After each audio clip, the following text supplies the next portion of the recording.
Classes Harraiya के online platform पे आप सभी लोगों का स्वागत है। आज जो हमारा सीरीज़ है प्रतिशत का ही है और ये बहुत ही इम्पोर्टेंट है। अक्सर सभी एक दिवसीय परीक्षाओं में पूछा जाता है, वह है प्रतिशत कमी और वृद्धि से हमारे लिए बहुत ही इम्पोर्टेंट है और ये हर तरह के जो है एक दिवसीय एग्जाम में पूछे जाते हैं। तो आइए इस क्वेश्चन को हम देखें कैसे सॉल्व करते हैं। ठीक है, आइए हम पहला क्वेश्चन देखते हैं। यहाँ पर दिया गया है कि एक आयत की लंबाई को 20% बढ़ा दिया जाए और चौड़ाई को 10% बढ़ा दिया जाता है, तो आयत के क्षेत्रफल में कितने प्रतिशत की वृद्धि होगी। तो इसके लिए हम जो है फार्मूला यूज करते हैं आयत के इसके लिए हम फार्मूला यूज करते हैं। क्या फार्मूला यूज करेंगे? क्षेत्रफल में वृद्धि या कमी के लिए क्षेत्रफल में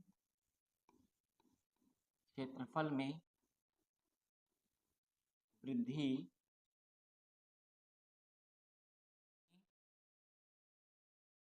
फार्मूला यूज करते हैं y x plus y minus x y बटे 100। यहाँ पर हमको दिया क्या गया है, आयत की लंबाई को 20% बढ़ाया जाता है। कितने प्रतिशत बढ़ाया जाता है? 20% बढ़ाया जाता है। तो ये ध्यान रखना है, अगर वृद्धि होगी तो उसके लिए हम प्लस साइन का यूज करेंगे। उसके लिए हम क्या करेंगे? प्लस साइन का यूज करेंगे। और अगर कमी होगी, वृद्धि के लिए हम प्लस साइन का यूज करेंगे और कमी के लिए जो हम वह निगेटिव साइन का यूज करेंगे। हमको ये ध्यान रखना है, क्योंकि यहाँ पर दोनों जगह वृद्धि हो रही है, इसलिए क्या करेंगे, हम प्लस साइन का यूज करेंगे। x प्लस वाई यहाँ यानी कि x का मान कितना हो गया? 20 हो गया, y का मान 10 हो गया, प्लस एक्स वाई यानी कि 20 गुणे 10 बटे कितना हो गया? यहाँ पर 100 हो गया। 2 शून्य से 2 शून्य कैंसिल हो गया, 10 में हम 20 जोड़ देंगे 30 हो जाएगा, और 30 और यहाँ पर 2, 30 तो 32% की क्या हो जाएगी? हो जाएगी। हमारा कौन सा ऑप्शन सही हो जाएगा? इसका बी ऑप्शन सही हो जाएगा। इसको हम और भी तरीके से सॉल्व कर सकते हैं। आइए और भी तरीका देखते हैं क्या तरीका हो सकता है, लेकिन सबसे आसान तरीका यही है। और भी तरीके हैं, उस तरीकों को दूसरा तरीका देखिए। हम दूसरा तरीका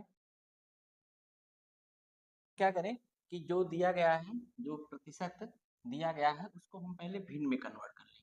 यानी कि 20% को हम भिन्न में कन्वर्ट कर लें तो 20 बटे हमारा कितना हो जाएगा? 100। सरल कर लेंगे तो हमारा 1/5 हो जाएगा। क्योंकि वृद्धि हो रहा है इसलिए हम यहाँ पर प्लस साइन का यूज कर रहे हैं। ठीक है, इसी तरीके से चौड़ाई में 10% की वृद्धि हो रही है, तो 10% को भी हम क्या करें? भिन्न में कन्वर्ट कर लें। इसका मान कितना हो जाएगा? 1/10 हो जाएगा। यहाँ पर प्रारंभिक क्षेत्रफल लिख रहे हैं, और यहाँ बाद का क्षेत्रफल लिख रहे हैं। ठीक है, बाद का क्षेत्रफल लिख रहे हैं। ठीक है, यहाँ पर देख रहे हैं लंबाई हमारी कितनी है, अभी इसको चेक कर रहे हैं, और चौड़ाई कितनी है इसको पहले चेक कर लें। तो यहाँ पर देख लें, लंबाई जो नीचे दिया होता है वह हमारा क्या होता है? प्रारंभिक होता है। तो यहाँ पर 5 है, और बाद की लंबाई बढ़ करके कितनी हो जा रही है? 6 हो जा रही है। क्षेत्रफल अभी हम यहाँ निकालेंगे। क्षेत्रफल हमारा प्रारंभिक क्षेत्रफल यहाँ निकलेगा और बाद का क्षेत्रफल यहाँ निकलेगा। ठीक है, और चौड़ाई कितना है? चौड़ाई अगर हम 10 इकाई है तो बढ़ करके ये कितना हो जा रहा है? 11 इकाई हो जा रहा है। जानते हैं कि आयत का जो क्षेत्रफल होता है वह लंबाई गुणे चौड़ाई के बराबर होता है। तो इन दोनों का अगर हम गुणा करें तो कितना हो जाएगा? 10 में 5 से गुणा करेंगे कितना आ जाएगा? यहाँ पर 50 आ जाएगा। प्रारंभिक क्षेत्रफल हमारा कितना हो गया? 50 इकाई हो गया। और हम बाद का क्षेत्रफल निकालेंगे तो इन दोनों का गुणा कर लें तो कितना आ जाएगा? 66 आ जाएगा।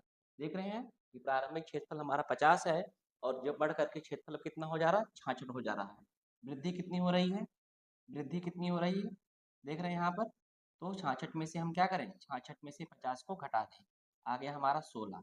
इसी को परसेंटेज में चेंज करना है, तो प्रतिशत वृद्धि निकालनी है। प्रतिशत वृद्धि बराबर क्या हो जाएगा? टोटल वृद्धि हमारी 16 है और प्रारंभिक क्षेत्रफल हमारा 50 है, और गुणे कितना करेंगे? 100% कर लेंगे। डिवाइड कर देंगे, 50 दूना 50, 50 दूना 100 हो गया, 16 में 2 से गुणा करेंगे, 16 दूना 32% की हमारी वृद्धि हो जाएगी। तो इस तरह से जो है हम इस क्वेश्चन को दूसरे तरीके से भी सॉल्व कर सकते हैं, लेकिन हमको ध्यान रखना है कि हम इस तरह का मेथड तब अप्लाई करें जब ये लंबाई और चौड़ाई का प्रतिशत भिन्न में दिया गया हो। किस में दिया गया हो? भिन्न में दिया गया हो, तो हम इजीली इस तरह से क्वेश्चन को सॉल्व कर लेंगे। लेकिन अगर यहाँ पर 10, 20 इस तरह से दिया गया हो तो हम हमेशा फार्मूला क्या यूज करेंगे? x plus y plus x y बटे 100 का यूज करेंगे। हमको ध्यान क्या रखना है? जो वृद्धि है, वृद्धि के लिए प्लस साइन यूज करना है और कमी के लिए माइनस साइन यूज करना है। और ये भी हमको ध्यान रखना है, हल करने के बाद अगर प्लस साइन आता है तो क्या होगा? क्षेत्रफल में वृद्धि होगी, और अगर माइनस साइन आता है तो क्षेत्रफल में क्या होगी? प्रतिशत कमी होगी। इन दोनों चीजों को हमको ध्यान में रखना है। आइए अगला क्वेश्चन हम देखते हैं। चलिए, दूसरा क्वेश्चन दिया गया है कि एक आयत की लंबाई 12% तथा चौड़ाई को 15% बढ़ा दिया जाए तो उसके क्षेत्रफल में कितने प्रतिशत की वृद्धि होगी? ठीक है, तो हम इसको फार्मूले से ही यूज करेंगे। फार्मूला यूज करेंगे क्या? x plus y plus x y बटे 100। देख लें, यहाँ पर देख रहे हैं 12 और प्लस यहाँ पर 15 हो गया, प्लस 12 गुणे 15 बटे कितना हो गया? यहाँ पर 100। ठीक है, सॉल्व कर लिए। 12 में 15 जोड़ दिए, कितना हो गया? 27 हो गया। 5 से काट दें या 4 से काट दें? 4 3 12 हो गया। यहाँ पर काटेंगे, 5 3 15 हो जाएगा और यहाँ पर 5 25 हो जाएगा, 3 3 9 हो जाएगा। 9 बटे कितना हो गया? यहाँ पर 5 हो गया। इसको चेंज कर लेंगे, इनमें संयुक्त भिन्न में चेंज कर लेंगे। 27 हो जाएगा प्लस 9 एकम 5 एकम 5 हो गया, 5 और 4 9 हो गया। 1 धन 4 बटे यहाँ पर 5 हो गया। 27 में एक जोड़ देंगे 28, 28 सही 4 बटे 5% उसके क्षेत्रफल में क्या होगी? वृद्धि होगी। प्रतिशत वृद्धि हमारी कितनी हो जाएगी? प्रतिशत वृद्धि हो जाएगी 28 सही 4/5%। 28 सही 4/5%, यहाँ ऑप्शन गलत दिया गया है तो उसको 28 सही 4/5% सही हो जाएगा हमारा। बी ऑप्शन सही हो जाएगा। आइए अगला क्वेश्चन देखते हैं। ठीक है, तीसरा क्वेश्चन हमारा दिया गया है कि चीनी की कीमत 40% बढ़ने पर एक व्यक्ति अपनी खपत 20% कम कर देता है, तो चीनी पर उसके व्यय का शुद्ध प्रभाव क्या होगा? यानी कि हमको बताना है कि चीनी की कीमत में वृद्धि होने पर, खपत कम करने पर, तो चीनी का खपत बढ़ेगा या कम होगा, या चीनी का मूल्य बढ़ेगा या कम होगा। तो देख लें, वृद्धि हमारी क्या हो जाएगी? शुद्ध प्रभाव क्या पड़ेगा चीनी के व्यय पर? तो देख लें यहाँ पर चीनी की कीमत कितना है? 40% है। 40% वृद्धि हो रही है। 40 माइनस यहाँ क्यों यूज कर रहे हैं? क्योंकि हम चीनी की खपत को 20% कम कर रहे हैं, तो -20 हो जाएगा और प्लस 40 गुणे यहाँ पर -20 बटे कितना कर ले रहे हैं? 100 कर ले रहे हैं। 2 शून्य यहाँ पर कैंसिल हो गया, इसको जोड़ लेंगे, कितना आ जाएगा? यहाँ पर 40 में से 20 घटा देंगे, 20 हो जाएगा और -4 गुना 8 कितना हो जाएगा? यहाँ पर 12। क्योंकि देख रहे पॉजिटिव साइन आ रहा है, पॉजिटिव साइन आ रहा है, यानी कि उसके खपत में 12% की वृद्धि करनी होगी। खपत में कितने परसेंट की वृद्धि करनी होगी? 12% की। तो हमारा आंसर क्या हो जाएगा? 12% की वृद्धि। आइए अगला क्वेश्चन देखते हैं कि यदि किसी पुस्तक के मूल्य में पहले 25% की कमी कर दी जाए और 20% की वृद्धि कर दी जाए तो पुस्तक के मूल्य में शुद्ध परिवर्तन क्या होगा? देख रहे हैं यहाँ पर दिया क्या गया है? पहले 25% की कमी कर रहे हैं तो -25 लिख लिए, और बाद में 20% की उसके मूल्य में वृद्धि कर दी जा रही है, तो यहाँ पर क्या लिखेंगे? +20 लिखेंगे, प्लस लगाए साइन, -25 और गुणे कितना लिख दिए यहाँ पर? 20 बटे कितना कर दिए यहाँ पर? 100। 20 पंचे 100 हो गया, 5 से काटेंगे, पंचम 25 -5 आ गया।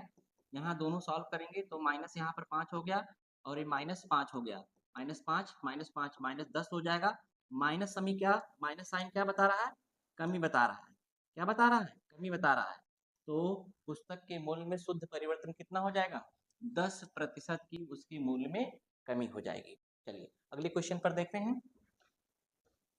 हमारा अगला क्वेश्चन क्या कर रहा है कि एक प्रेक्षागृह की सीटों की संख्या में 25% की वृद्धि की गई है और उसके टिकटों की कीमत में 12% की वृद्धि की गई थी।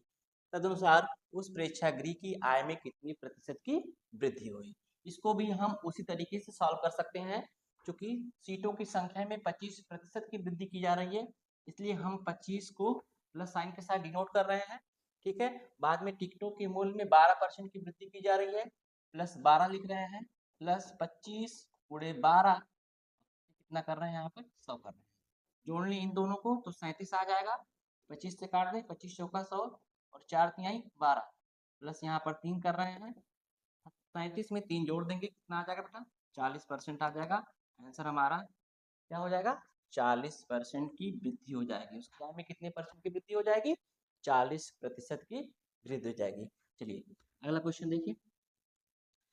अगला क्वेश्चन कह रहा है कि किसी संख्या में 10% की वृद्धि कर दी जाए और फिर 10% की कमी कर दी जाए तो उसके अंतिम रूप में जो है उस संख्या में कमी होगी या वृद्धि होगी। हमको ये चीज ध्यान रखना है कि जितनी वृद्धि और जितनी कमी की जाए, जितने पहले हम वृद्धि कर रहे हैं बाद में उतनी ही कमी कर रहे हैं, तो हमेशा जो हमारा आंसर आएगा वो क्या आएगा? कमी में आएगा।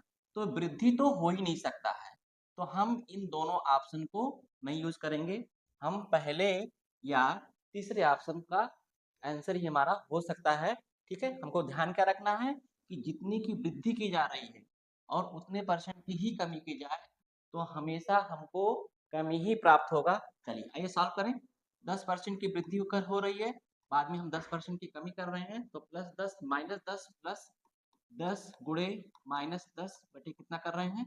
100 कर रहे हैं। देख रहे हैं दोनों कैंसिल हो गया और इन दोनों को सॉल्व करेंगे, दो शून्य कैंसिल हो गया, एक में माइनस 6 से गुणा करेंगे तो -1 आ जाएगा। माइनस साइन क्या बता रहा है? कमी बता रहा है। कितनी परसेंट की कमी हो गई? 1% की कमी हो गई। तो कौन सा ऑप्शन सही हो जाएगा हमारा? यहाँ पर ए ऑप्शन सही हो जाएगा। तो मेरे भाई अगला क्वेश्चन देखिए। अगला क्वेश्चन क्या है? यदि किसी आयत की प्रत्येक भुजा को 20% बढ़ा दिया जाए तो उसके क्षेत्रफल में कितने प्रतिशत की वृद्धि होगी? यानी कि लंबाई भी 20% बढ़ाया जा रहा है और चौड़ाई भी 20% बढ़ाया जा रहा है। तो हम फार्मूला सेम ही फार्मूला वही यूज कर रहे हैं, x plus y plus x y बटे 100 का ही फार्मूला यूज कर रहे हैं। तो यहाँ पर 20 प्लस 20 प्लस 20 गुणे 20 बटे कितना कर रहे हैं? 100 कर रहे हैं। 20 20 जोड़ लेंगे कितना आ जाएगा? 40 आ जाएगा। इसको डिवाइड करें, 20 पंचे 100, 5 से काटेंगे, 5 चौक 20, यहाँ पर 4 आ जाएगा। 40 में 4 जोड़ देंगे कितना हो जाएगा? 44%। 44% की क्या हो जाएगी? वृद्धि हो जाएगी। यानी कि हमारा कौन सा ऑप्शन सही हो जाएगा? सी ऑप्शन सही हो जाएगा। चलिए अगले क्वेश्चन को देखते हैं।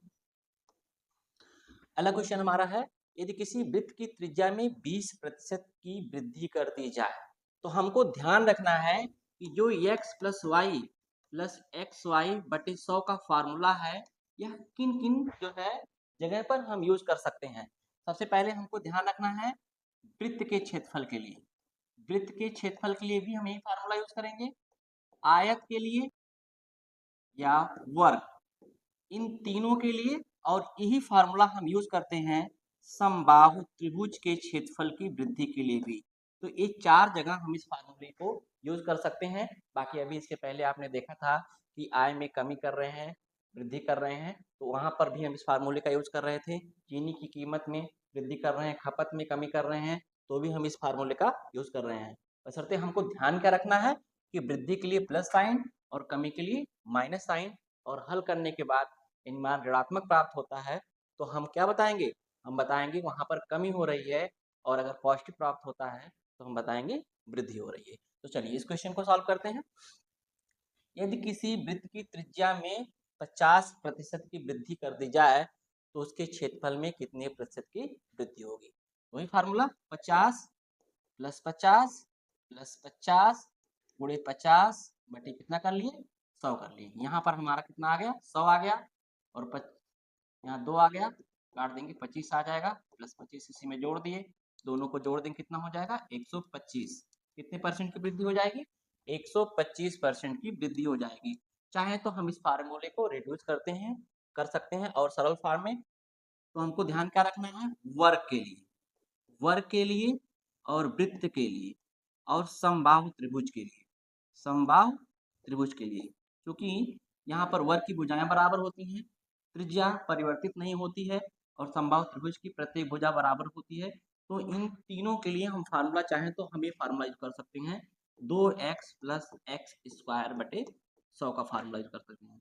क्योंकि यहाँ पर x जो फार्मूला हम यूज कर रहे हैं, x plus y plus x y बटे 100, ये जो फार्मूला यूज कर रहे हैं, यहाँ पर x बराबर हमको क्या मिल जा रहा है? y मिल जा रहा है। तो इसलिए यहाँ पर x में x जोड़ देंगे तो 2x हो गया, और x में x का गुणा करेंगे तो x स्क्वायर हो जाएगा। तो ये फार्मूला हम डायरेक्ट यूज कर सकते हैं। ठीक है, चलिए अगले क्वेश्चन को देखते हैं। अगला क्वेश्चन हमारा है कि वर्ग की भुजा में k% की वृद्धि होने के कारण वर्ग के क्षेत्रफल में 69% की वृद्धि हो जाती है, तो हमको k का मान बताना है। कुल वृद्धि हमको दी गई है, वृद्धि कितनी दी गई है, 69% दी गई है, 69% दी गई है।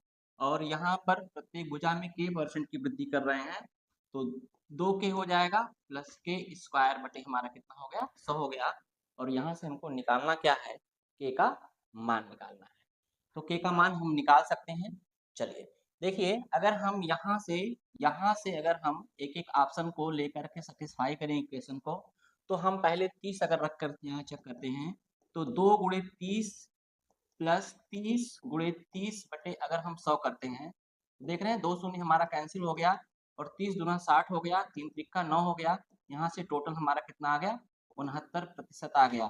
ठीक है, तो ऐसे यहाँ पर हमको क्योंकि क्वाड्रेटिक बन रहा है, तो क्वाड्रेटिक को हम सॉल्व ना करके हम अगर ऑप्शन का सहारा ले लें तो हमारा क्वेश्चन जल्दी से सॉल्व हो जाएगा। तो हमको प्रयास ये करना है कि इस क्वेश्चन को ऑप्शन से ही सॉल्व करना है। चलिए आइए देखिए अगला क्वेश्चन हमारा क्या है। अगला क्वेश्चन हमारा है कि यदि वर्ग की प्रत्येक भुजा को 10% तक बढ़ाया जाए तो उसका क्षेत्रफल कितना प्रतिशत बढ़ जाएगा। तो सेम उसी तरह से इस फार्मूले का यूज करेंगे, 2x प्लस एक्स स्क्वायर बटे 100 का। चलिए x का मान यहाँ पर कितना है, 10 है, 2 गुणे 10 प्लस 10 गुणे 10 बटे कितना कर लिए, 100 कर लिए। यहाँ पर दोनों का गुणा कर लिए तो कितना आ गया, 20 आ गया। यहाँ से 2 शून्य हमारा कैंसिल हो गया, 1 आ गया। टोटल हमारा जोड़ने पर 21% आ गया, यानी कि वर्ग के क्षेत्रफल में कुल कितने परसेंट की वृद्धि हो जाएगी, 21% की वृद्धि हो जाएगी। चलिए आइए अगला क्वेश्चन देखते हैं।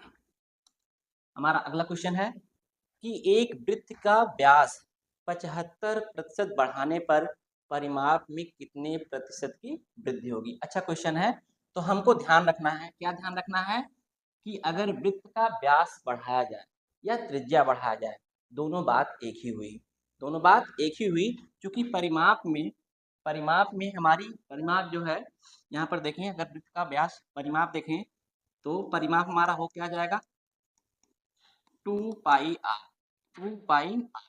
यहाँ पर आर अकेला है, आर अकेला है, या इसी को हम पाई इंटू डी भी लिख सकते हैं, व्यास लिख सकते हैं व्यास के फॉर्म में। क्योंकि जितनी व्यास में वृद्धि होगी उतने ही इसके परिमाप में वृद्धि होगी। तो यहाँ पर व्यास में जो वृद्धि हो रही है वो कितने परसेंट की हो रही है, 75% की वृद्धि हो रही है। तो इसके जो है परिमाप में भी कितने प्रतिशत की वृद्धि होगी, 75% की ही वृद्धि होगी। तो हमारा आंसर कितना हो जाएगा, 75% हो जाएगा। अगर क्षेत्रफल होता तो हम जानते हैं क्षेत्रफल होता है पाई आर स्क्वायर, तो इसको पाई इंटू आर लिखते हैं। तो इसलिए यहाँ पर जब हम फार्मूला यूज करते हैं x plus y plus x y बटे 100, क्योंकि ये क्षेत्रफल के लिए यूज करते हैं, यहाँ पर लंबाई और चौड़ाई अलग अलग होती है वहां पर, इसलिए हम क्या करते हैं क्षेत्रफल में, क्षेत्रफल जो होता है लंबाई गुणे चौड़ाई होता है, तो इसलिए हम यहाँ पर x और y यानी कि लंबाई और चौड़ाई दोनों को कंसीडर करते हैं। क्योंकि परिमाप जो होता हमारा है यहाँ पर परिमाप यानी समान गुणा नहीं होता बल्कि वो जोड़ा जा रहा है। इसलिए जितना उसके व्यास में वृद्धि होगी या त्रिज्या में वृद्धि होगी उतना ही उसके परिमाप में भी वृद्धि होगा। तो आंसर हमारा कितना हो जाएगा, 75%। चलिए अगले क्वेश्चन की तरफ बढ़ते हैं। अगला क्वेश्चन हमारा दिया गया है, यदि किसी वृत्त के व्यास में 200% की वृद्धि कर दिया जाए तो वृत्त के परिमाप में कितने प्रतिशत की वृद्धि हो गई। पहले ही क्वेश्चन की तरह है, तो यहाँ पर आंसर हमारा कितना हो जाएगा, 200% की वृद्धि हो जाएगी किसके, वृत्त के व्यास में, वृत्त के